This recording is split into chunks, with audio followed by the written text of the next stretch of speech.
lot of money to get here. So this bill would negate that, and so therefore would stop that stream. People come for nefarious reasons, but like I say, there's other people making money off of this, so just be aware of that. So now we'll turn it over to Mr. Gill from Texas.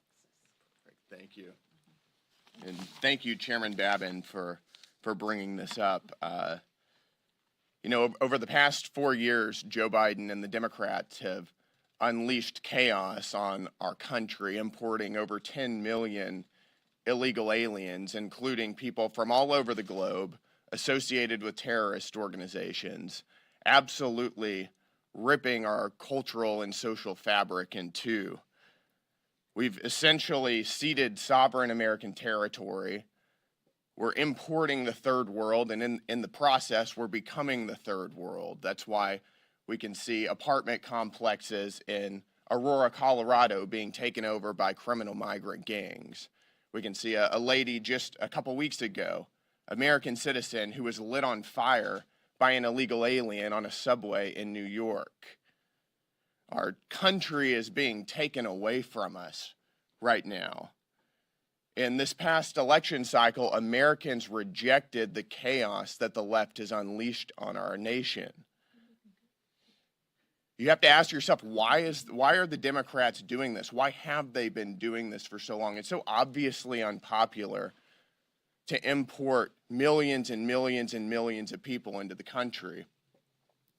And I think we have to ask, what else are they selling? The left has nothing to sell but inflation, censorship, infanticide, and transgenderism. So they're losing elections, and in order to get over that, they need to import a new electorate. And I think that that's the motivating factor behind 4 years of open borders. Mass migration impacts congressional apportionment, taking congressional seats away from traditionally red states, benefiting traditional blue states, and we know that the left has been pushing for a path to citizenship for illegal aliens for a very long time. I think it's time that we stop allowing the left to systematically rig our elections in their favor by importing a new electorate. Chairman Babin, again, thank you very much. I think this is a great start, but we've got a lot of work to do here. So with that said, I will turn it over to the gentleman from Alabama, Mr. Strong. There we go. Couldn't see the name. Thank you. Good to see you. That's right. First of all, thank you, Mr. Chairman, for your leadership in this issue. And Congressman Biggs, you hit it out of the park. That's exactly what's going on in America. January 20th marked the dawn of a new day in America. Thanks to our mandate from the American people, we will no longer tolerate the abuse of our immigration system. President Trump's executive order on birthright citizenship puts America first. Now Congress must take action and pass this bill to close the loopholes that have gotten us here. Plainly said, birthright citizenship incentives illegal immigration. That's what it does. It incentivizes illegal immigration. Birthright citizenship strains our health care, education, and social services system. Hospitals and schools are overwhelmed. Taxpayers are forced to pay for the services of families who find a way around the legal immigration system. Our welfare system already takes up roughly 20% of our budget, and that number only continues to grow. Birthright citizenship also undermines the principles of fairness. No one has the right to skip the line and cross our border and go around the legal barriers in place. The days of illegal immigrants demanding the same rights and benefits of American citizens are over. Citizenship should be earned through a shared commitment to the values and laws our country, not automatically granted by the mere circumstance of birth within a border. Ending birthright citizenship will prioritize the rights of American citizens and lawful residents. This reform is not about denying opportunity. It's about ensuring fairness, order, and a system that works for everyone. We can no longer allow our immigration system to be exploited. We must put an end to birthright citizenship. Those that desire to be a United States citizen must do it legally.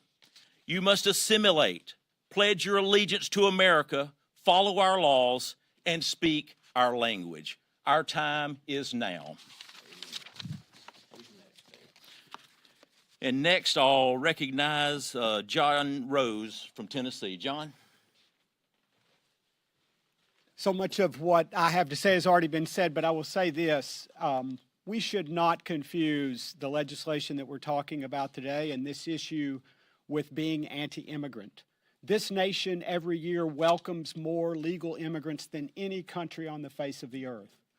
And we love to have these people who want to come here and embrace what America is, people yearning to be free and willing to subject themselves to the laws of this country. We want them to come here, and there is a process for that. So this is not about that. This is about two things principally. From a practical perspective, this is about having laws in place that protect the sovereignty of this country and preserve citizenship for people who have come here in an intentional way, embracing all that is America. So from a very practical perspective, it should not just be the luck of being in the country when you're born that makes you a United States citizen. That was never the intent. And we can look back at the words that those who put the 14th Amendment in place and when it was adopted in 1868, what were they intended to accomplish? And what are the full context and meaning of the words that they put into the 14th Amendment? So from a practical perspective, birthright citizenship doesn't make any sense, and there's a reason why almost every other country around the world has rejected this notion because it is frankly unworkable. The second reason is the legal reason. Trained as a lawyer, you have to read the language of laws, and in this case, the 14th Amendment. And while it says that if you're born in this country, that's part of it, but you have to have subjected yourself to the jurisdiction. And those words had critical meaning at the time, and they still should have that meaning today. You must subject yourself to the jurisdiction of this country, and that is not done by mere presence in the country.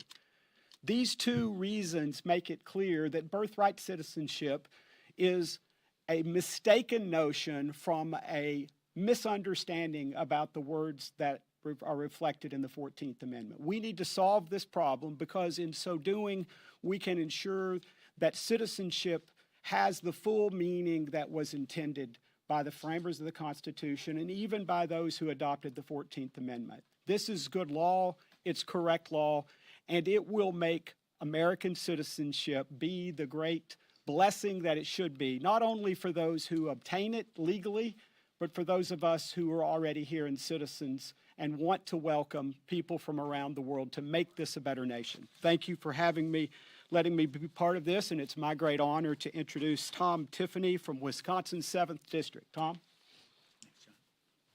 Thanks so much, John. First of all, thank you, Representative Babin, for introducing this legislation. But also thank you, President Trump, for setting the table for us to be able to deal with issues like this that have long sat dormant, that have had the rule of law here in America, that are perhaps not following the original intent of the Constitution that we have here in the United States of America. I'm standing here today to share with you an example of birthright citizenship and its absurdity. In the Mariana Islands, there is a loophole that you can get into Saipan and have a baby there and have it declared a citizen. Back in 2009, visas were waived for the communist Chinese and for Russians to be able to come in to the CNMI and be able to recreate there and things like that. No visa required. Well, guess what happened? You saw many communist Chinese that came and had birth there. In fact, it got so bad a decade ago that there were far more births by Chinese women happening on Saipan than there was of the local residents. This was all set in place back in 2009. So as a result of that, they're saying that they have citizenship. So think about the country that is our greatest adversary, as we are here as they are in the 21st century here, communist China, and we are allowing them to be able to come in to our territory and simply be able to declare citizenship for children of the Communist Chinese being born on that island. That is the absurdity of birthright tourism, and allowing. Just think about the great threat to our foreign policy that happens as a result of this. So it's time to close this up. This is just one small example of how our immigration system has been used in so many different ways to be weaponized against the American people. And a couple people have said about how this devalues citizenship in America. You know who knows the value of citizenship in America? The cartels. They charge $5,000, $10,000, $20,000. We've heard as much as $50,000 for a person to be able to come into America. We should not be giving these away like candy, like is happening in the Mariana Islands currently. It is time to address birthright citizenship as it was under the 14th Amendment to the Constitution. And I want to turn it over to my friend Mike Collins from the great state of Georgia. Thank you, Congressman Tiffany. Thank you, Dr. Babin. Yes, sir. Congressman Biggs for introducing this and bringing this up. I want to kind of hit off of what Congressman Norman said earlier. I mean, think about this. 1 out of 10, 400,000 on average are having children birthright citizenship. Now, Dr. Rose, I'm not a lawyer, but common sense tells me that these folks ain't over here on vacation, y'all, and just happen to go in labor. They're coming across that border down there illegally, and they're using us like the international piggy bank. Well, two things are about to happen. Number one, that border's going to be closed. Illegal immigration, don't come across it unless you come across it legally. Number two, if you want to come into this country from now on, this is America first. Come over here, help assimilate, and advance the American culture. Otherwise, stay at home. It's a new day in our country. The American people are demanding that we are a nation of laws, and you come across the border legally or you go back home. With that, I thank you, and I'm going to turn it over to Representative Weber out of Texas. Thanks, Mike, and thank you all for bringing this bill up. People say to me from time to time, Randy, you don't like him, you just are against immigration. And I look them dead center and I say, no, I'm not. I wouldn't be here without it. My grandfather and my great-grandfather came over from Germany on the boat in 1903. We have the manifest. My grandmother to Texas, they went through New York and came to Texas. My grandmother's family came over in 1845 and settled in Central Texas. If that hadn't happened, I wouldn't even be here. But, folks, they did it legally. So I want to thank you all again for bringing this up, Dr. Babin, this Birthright Citizenship Act. Let me tell you something. The radical left is going to lose their friggin' minds over this. I can't wait for it. They're spinning the same tired narrative, calling President Trump and Republicans heartless and cruel and inhumane for daring to address the issue of birthright citizenship. And now, 22 states are suing to block Republicans from overturning this deeply flawed policy. Let me tell you, the policy is so deeply flawed. If you've read the 14th Amendment, if you remember the time frame that it took place in, I'll give you all a math quiz. 14th Amendment, can any of y'all tell me which amendment preceded the 14th Amendment? Any math majors out there? Of course, the 13th Amendment, which abolished slavery. The intent of our founders and our members of Congress back then was to make sure that African Americans got a place in America. Now, I've talked to judges, some of them in Congress that said, well, no, birthright citizenship is part of the 14th Amendment. I said, look, just because some court has interpreted that doesn't make it right, doesn't make it law. The courts and the judges get it wrong. Supreme Court gets it wrong all the time. They actually ruled that African Americans could be counted as 3/5 of a citizenship for census records, right? They also ruled that Negroes could use separate equal bathrooms. I think it was Brown versus Board of Education. And then they ruled in Roe v. Wade in 1973, it's okay to kill unborn children. The courts don't always get it right. Here's the truth. The 14th Amendment was never intended to serve as a blank check for illegal immigration. It was never intended to grant citizenship to the children of people who broke our laws to get in this in the first place. Well, this isn't just about immigration, people. This is about defending our sovereignty, respecting the rule of law, and ultimately standing up for the American taxpayer who funds all this stuff. It's high time for common sense for us to make a comeback. We need to put American citizens first, prioritizing their safety, their opportunities, and their futures. That's why I'm proud to stand here with Dr. Babin, President Trump, Andy Biggs, and my Republican colleagues in this fight. We are working to pass the Birthright Citizenship Act and enforce President Trump's executive order to end this madness once for all. So very much depends on it. America's sovereignty matters. American taxpayers matter. American families matter. It's time to fix this broken system and put America first. I yield back. Thank you. Thank you so very much. We'll take questions. Any questions here? Yes, ma'am. I know you all have been arguing, mainly Congressman Biggs, that it's a misinterpretation of the 14th Amendment. Of course, some are arguing, though, that this is a change to the U.S. Constitution. So can you just detail what's changed over the years in order to warrant this action? Are you talking about over how it's morphed into what it's become today, right? Right. Well, I'll tell you, and I'm not a lawyer, Andy is, but I will say this. A person in the United States illegally are not subject to the jurisdiction thereof, because that's what the 14th Amendment says. They got no Social Security number. They got no voter registration, no jury duty. A lot of them are living in sanctuary cities. And by that very definition, they are exempt from the jurisdiction thereof of the United States government. And so the whole thing is a sham. It has been misused, it has been misinterpreted, and quite frankly, it is a joke how this thing has evolved over the last 150 years. Now, if you could give us, maybe, Andy, if you want to give maybe a more legalese, I'm a dentist. Okay, I get to the root of problems. He can talk about that, I guess, as an attorney. I'll just talk briefly rather than give a whole summation. But I will tell you this: I do believe the U.S. Supreme Court, when this gets there, because this will be litigated, I believe, and when it gets there, this U.S. Supreme Court is going to take a rationale somewhat similar to what I iterated earlier today, and that is, for instance, in the 1924 Indian Citizenship Act. Why did you have to do that?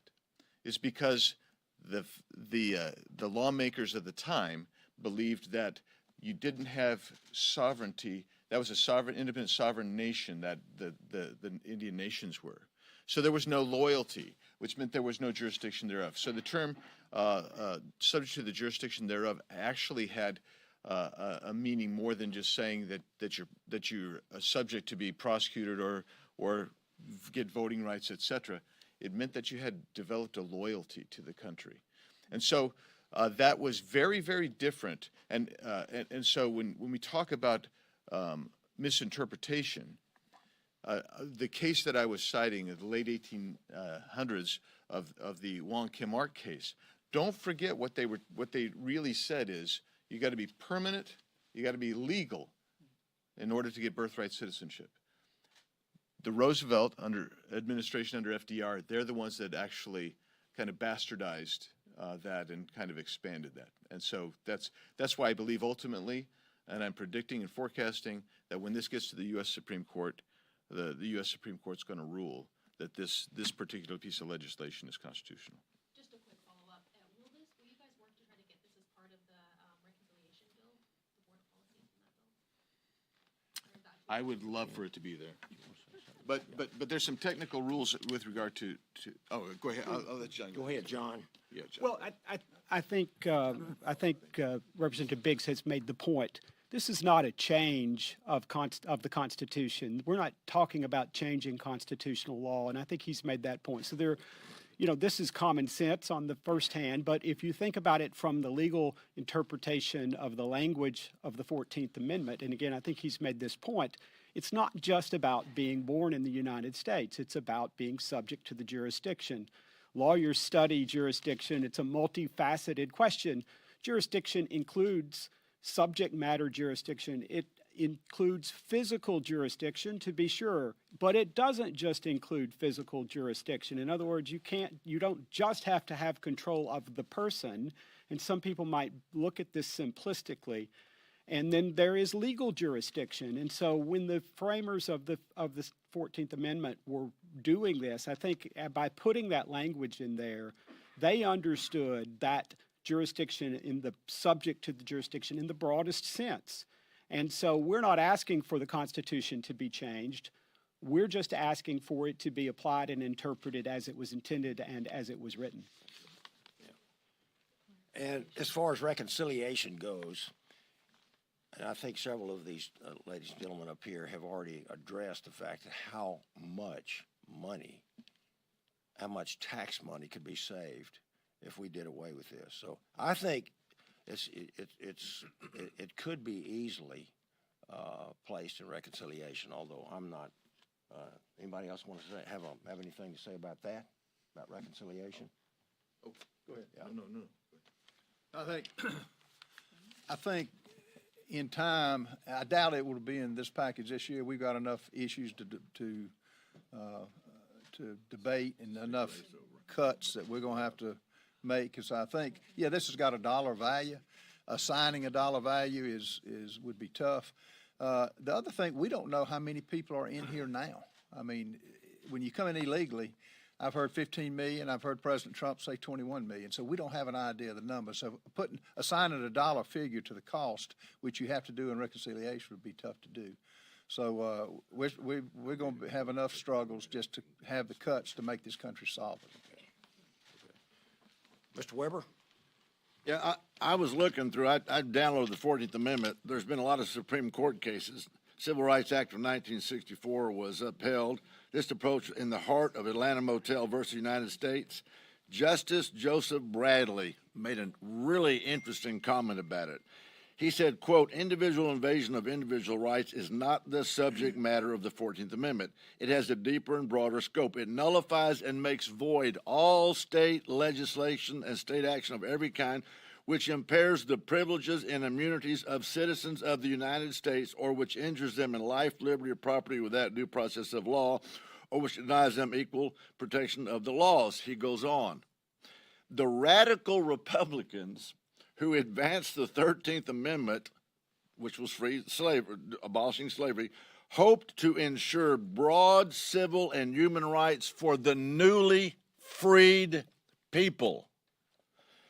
But its scope was disputed before it even went into effect. The framers of the 14th Amendment wanted these principles enshrined in the Constitution to protect the new Civil Rights Act from being declared unconstitutional by the Supreme Court and also to prevent a future Congress from altering it by a mere majority vote.